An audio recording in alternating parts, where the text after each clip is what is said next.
ইরানের হামলার পর এবার নিজের দেশেই ক্ষতিপূরণের চাপে নেতানিয়াহু সরকার।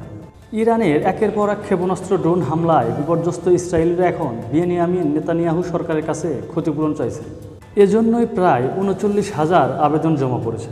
স্থানীয় সংবাদ মাধ্যমের বরাতে গত মঙ্গলবার এ খবর জানিয়েছে তুরস্কের রাষ্ট্রীয় সংবাদ সংস্থা আনাদোলু।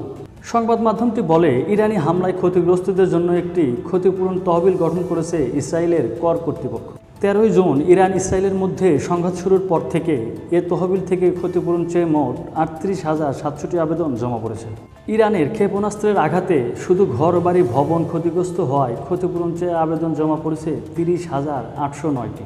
এছাড়াও ৩,৭১৩টি আবেদন জমা পড়েছে যানবাহনের ক্ষয়ক্ষতি হওয়ার কারণে এবং যন্ত্রপাতি আর অন্যান্য জিনিসপত্র ক্ষতিগ্রস্ত হওয়ার কারণে ক্ষতিপূরণ চেয়ে আবেদন জমা পড়েছে ৪,০৮৫টি।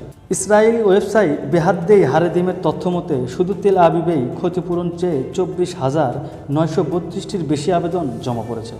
দক্ষিণ অঞ্চলের আশকেলন শহরে আবেদন জমা পড়েছে ১০,৭৯৩টি। ইসরায়েল সরকারের পক্ষ থেকে ক্ষতিগ্রস্ত ইসরায়েলিদের কী পরিমাণ ক্ষতিপূরণ দেয়া হবে সেটা এখনও জানানো হয়নি।